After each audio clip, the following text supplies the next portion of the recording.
My fellow Americans, you're being poisoned for profit. And here's the proof. Watch this. Our government is letting U.S. food companies get away with serving American citizens harmful ingredients that are banned or heavily regulated in other countries. Even worse, American food companies are selling the same exact products overseas without these chemicals, but choose to continue serving us the most toxic version here. It's un-American. Let me give you some examples of McDonald's French fries. In the US, there's 11 ingredients. In the UK, there's 3, and salt is optional.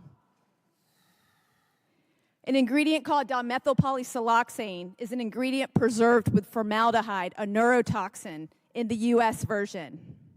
This is used as a foaming agent so they don't have to replace the oil that often, making McDonald's more money here in the United States. But they don't do that across the pond. This is Skittles. Notice the long list of ingredient differences.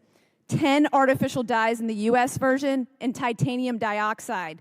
This ingredient is banned in Europe because it can cause DNA damage. Artificial dyes are made from petroleum, and products containing these dyes require a warning label in Europe that states it may cause adverse effects on activity and attention in children. And they have been linked to cancer and disruptions in the immune system. This on the screen back here is Gatorade.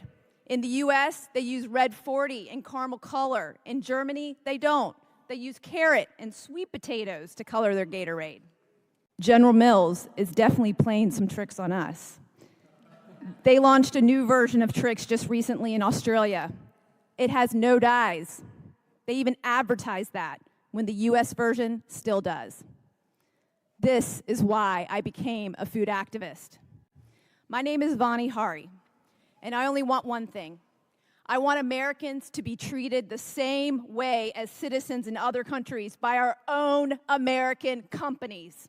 In the last 60 years, almost all food additives were being created for one sole purpose: to improve the bottom line of the food industry and not improve our health.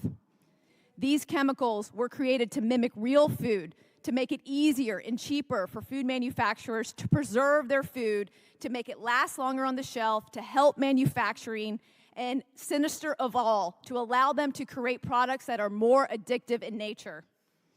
I ended up quitting my lifelong career as a corporate management consultant to investigate and write about food full-time. During my investigations, I found an alarming discovery. We use over 10,000 food additives here in the United States, and in Europe, there's only 400 approved. We were able to get Subway to remove azodicarbonamide from their bread in the United States after another successful petition. And as a bonus, there was a ripple effect, and almost every bread manufacturer in America followed suit.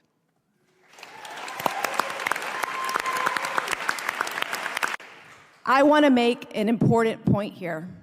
Ordinary people who rallied for safer food, shared this information, and signed petitions were able to make these changes. We did this on our own.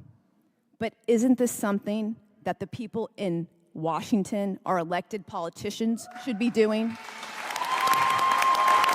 We deserve the same safer ingredients other countries get. We cannot allow our own American companies to treat us this way anymore. We've had enough. It's unethical, and it needs to stop.